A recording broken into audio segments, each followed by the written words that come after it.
इस कार्यक्रम को रोककर हम आपके लिए लाए हैं करें the Kavani rock show.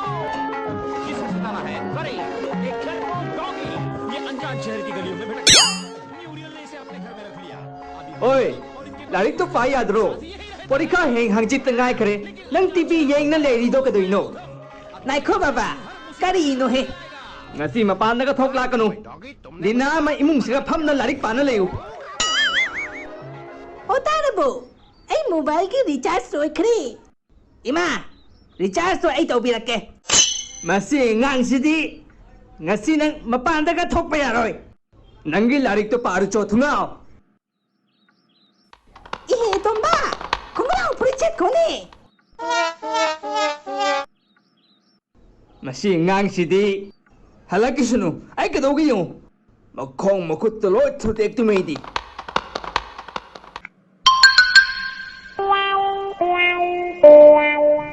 ngau bo sir ka dobi changai no thun thok sige uncle ai ngau ba nate mobile gi recharge to balai ini nang phiron ga set ta duga ai angau ba ne hai na khalure ase ai gi fashion ni recharge क्या आगे तो है no लुपा अमग recharge लुपा अमग recharge सिगल लाइटे इहे uncle colgate ka dugai tin lupa taragi maggi to piro से Colgate का Maggi की दुकान मान ब्रो मसक तो येंगिंग दे थुन्ना बांध थोको aya tomba आई मा बलारने मसक का उदबा कुइरे हुजी कायदे लेगे नोइबानी सिगा केदौ लेनो थोखो आई थोखो ना ngarang nahan digi ai nongon wa ama haige ngairi ni kari wano I love you adu yaroi ai lupa le bala nang aigi oiba ngamoi hairadi asi dukan se ai mai thadok to ni oi kari ngang ni nang napa ge dukan nang mai thadok ni hairi do ha thunam ba thoko thoko no bani bala nang aigi girlfriend ni atai kanam gi oiba yaroi hoi hoi tomba ai nangi ni uncle ai balagi tamakta kg amagi mithai khara piro ai dukan se nang mithai gi dukan ne khali ro ai dukan se nang mithai gi dukan man bro kanagi macha sing no khangdine masak sing se ubata phuning mana mukhut kanare thare tomba ai halage o phare phare challo challo do ngasi nung thang de ne egon da phone torok pa kaung nu ko ai nakta mobile ka leiti ni nangi mobile do ai leibi ge chinta tawnu uncle mobile afaba ama bangon da pibi ge ro paisa kadai no paisa do hana piro uncle nang di paisa pai ba mi mali paisa ke do be ni no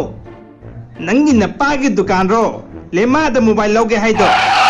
akhoi baba gi maming pan gano natra di kai to ga hai no nang thu ge hai ro nang angon da natra di paisa pi ge hai mi ne uncle maman kya taba mobile lege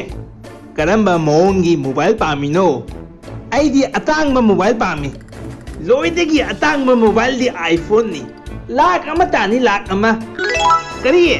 lak ama kitang tu jam hong brane is masidi paisa yam pai ba mi mali he sir thumbs up fruity ga di thakning bro hoine pro ne kisu kai de pro urba bala market kimi pun mai ona kyam ijat to isu urbo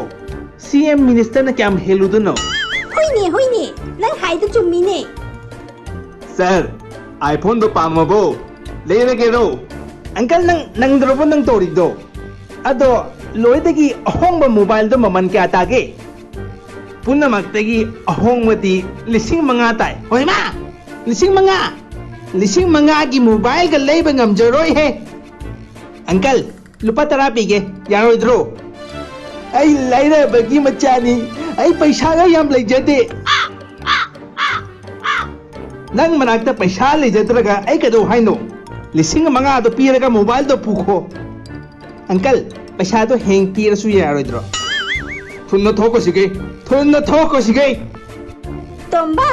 ꯅꯪ ꯃꯅꯥꯛꯇ ꯄꯩꯁꯥꯗꯣ ꯂꯩꯇ꯭ꯔꯗꯤ ꯃꯣꯕꯥꯏꯜꯗꯣ ꯂꯩꯗ꯭ꯔꯁꯨ ꯌꯥꯅꯤꯕ ꯑꯁ ꯕꯂꯥ ꯄꯩꯁꯥꯒꯤ ꯋꯥ ꯅꯠꯇꯦ ꯄꯩꯁꯥ ꯃꯔꯥꯡ ꯀꯥꯏ ꯂꯩ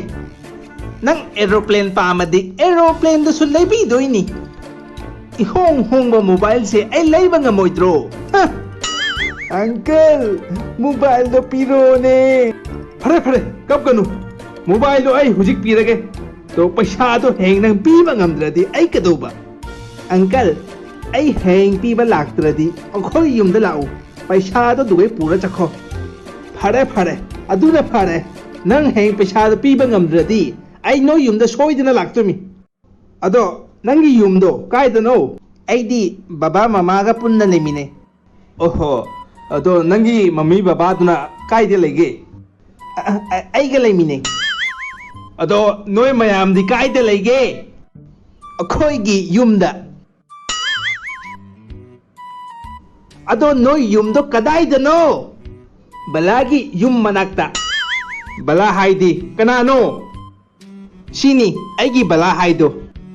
अदो फरे नंगी बलागी युमदो कदाइदनो मोय मपागी लम लेयाबा अदु मथक्ता सारिनी इबुंगो ऐ फजना हंगे नोयगी युमदो कदाइदनो बलागी युम मनाक्ता नंगी बलागी युमदो कदाइदनो अखोय युम मनाक्ता अंकल किदौरगी बला से नंगी मोबाइल दो थैंक यू तोंबा मोबाइल से याम फजई अंकल अखोय युमदा लाकपा काउनुको चेलो चेलो